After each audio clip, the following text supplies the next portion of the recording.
দেশের সম্প্রচার সাংবাদিকতা এবং সিনেমা বিষয়ক অধ্যয়নে নতুন এক মাত্রা যুক্ত করতে টেলিভিশন, ফিল্ম অ্যান্ড ফটোগ্রাফি বিভাগটি যাত্রা শুরু হয়।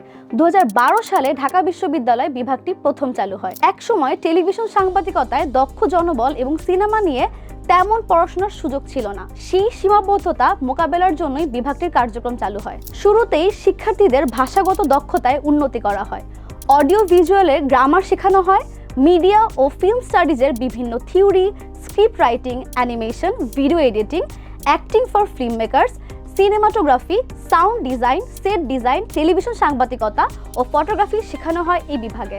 ঢাকা বিশ্ববিদ্যালয়ের টেলিভিশন, ফিল্ম অ্যান্ড ফটোগ্রাফি বিভাগে প্রতি বছর সর্বোচ্চ 30 জন শিক্ষার্থী ভর্তি হতে পারেন। এর মধ্যে 15টি আসন বিজ্ঞান, 5টি আসন মানবিক এবং 10টি আসন ব্যবসায় শিক্ষার বিভাগের জন্য বরাদ্দ রয়েছে।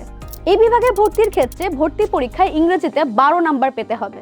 এই বিভাগে পড়াশোনা করে পরবর্তীতে প্রাইভেট ও পাবলিক বিশ্ববিদ্যালয়ে শিক্ষকতার সুযোগ রয়েছে। সরকারি, বেসরকারি প্রতিষ্ঠানে video editor, photographer, camera person, film maker ও টেলিভিশন সাংবাদিক হিসেবে রয়েছে কাজের সুযোগ।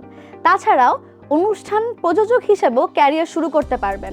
Public relation officer, communication officer হয়েও কাজ করার সুযোগ রয়েছে। বর্তমানে মিডিয়া হাউসগুলোতে ডিজিটাল মাল্টিমিডিয়া রিপোর্টার হিসেবে টিম করা হচ্ছে। টিমগুলো শিক্ষার্থীদের হাত ধরে শুরু হয়েছে এবং পরিচালিত হচ্ছে।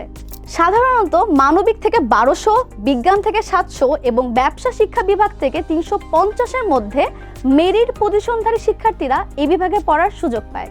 কোর্সটিতে থিওরিটিক্যালি এবং প্র্যাকটিক্যালি দুইভাবে পড়ানো হয়। টেলিভিশনে কাজ করার জন্য প্রয়োজনীয় স্টুডিও অবকাঠামো, লাইট, ক্যামেরা সমৃদ্ধ অ্যানিমেশন ল্যাব রয়েছে এই বিভাগে। আপনার যদি মিডিয়া জগতে কাজ করার আগ্রহ থাকে তবে এই বিভাগ হতে পারে আপনার জন্য চমৎকার চয়েস।